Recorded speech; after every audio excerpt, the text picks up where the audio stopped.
everybody. It's Miss Elena from the Ramsey Library. How are you all doing?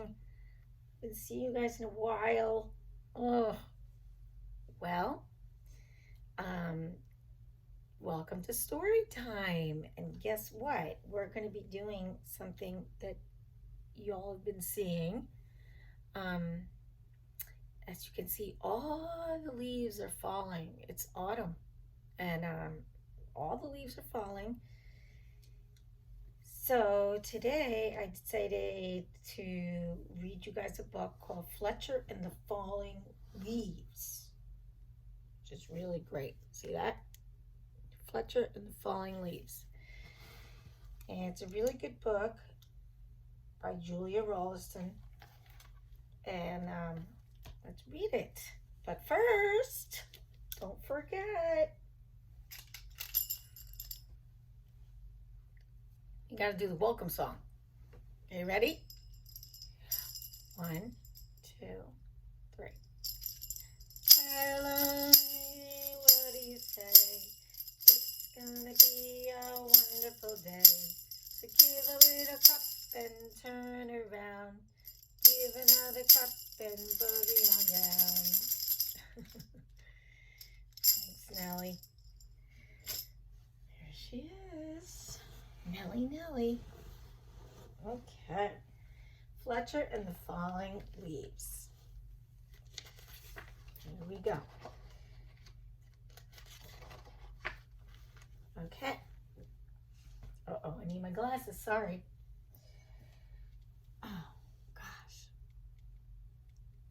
Here we go. The world was changing.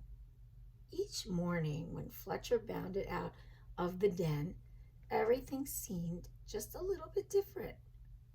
The rich green of the forest was turning to a dusty gold, and the soft swishing sound of summer was fading to a crinkly whisper.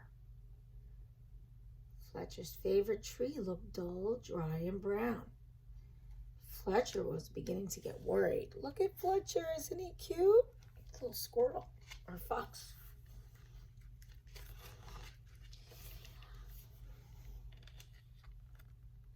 He said, "I think my tree is sick," said Fletcher. "What's wrong with it?" his mother asked. "Its leaves are turning brown," said Fletcher. "Don't worry, it's only autumn," she said. Where's Fletcher? Fletcher ran back to his tree and patted the rough bark. "Don't worry, it's only autumn," he said. "You'll be feeling better soon." But the tree didn't get better. Each day, more leaves turned brown. One morning, the wind blew a small brown leaf off a branch. Fletcher jumped up and caught it very gently in his paw. Look. "Don't worry, tree. I've got your leaf. I'll fix you." Fletcher looked around, picked a piece of grass, and carefully tied the leaf to a branch. Oh, that's sweet. Just then, another gust of wind ruffled Fletcher's fur.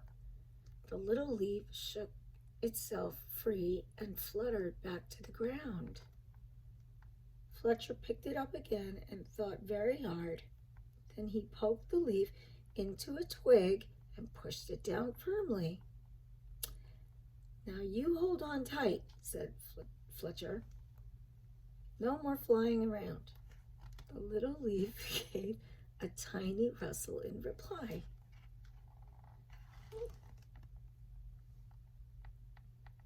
So cute. The next day, a strong wind was blowing through the forest.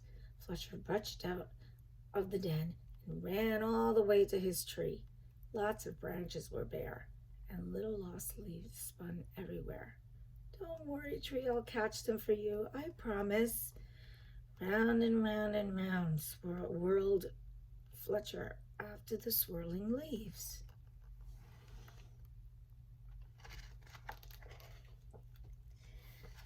Leaves, wonderful, just what I need for my nest, said a squirrel. But these belong to the tree, said Fletcher. Don't take them away.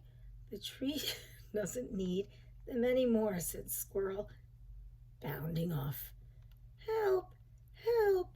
The wind and the squirrel are stealing our leaves, cried Fletcher. Leaves! Terrific! Just what I need to keep warm, said a porcupine rolling around. But these belong to the tree, said Fletcher, plucking the leaves from the porcupine's needles. Not anymore, snuffled the porcupine, and away they rolled.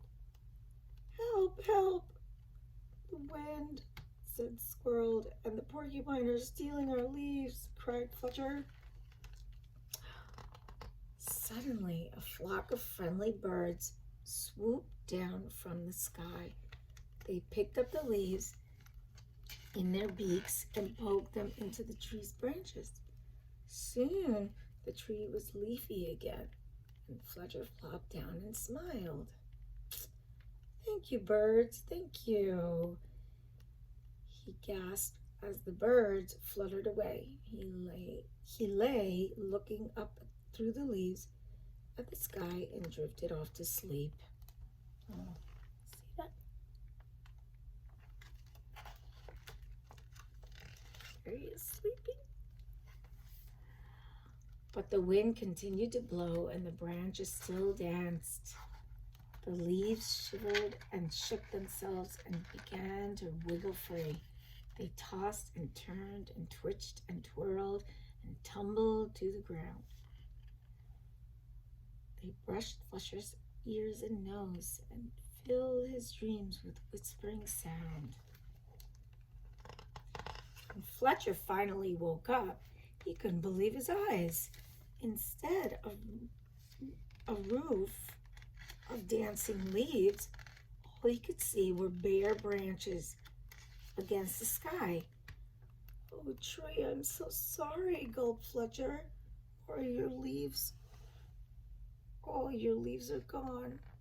But then he saw high in the branches one small leaf still holding on.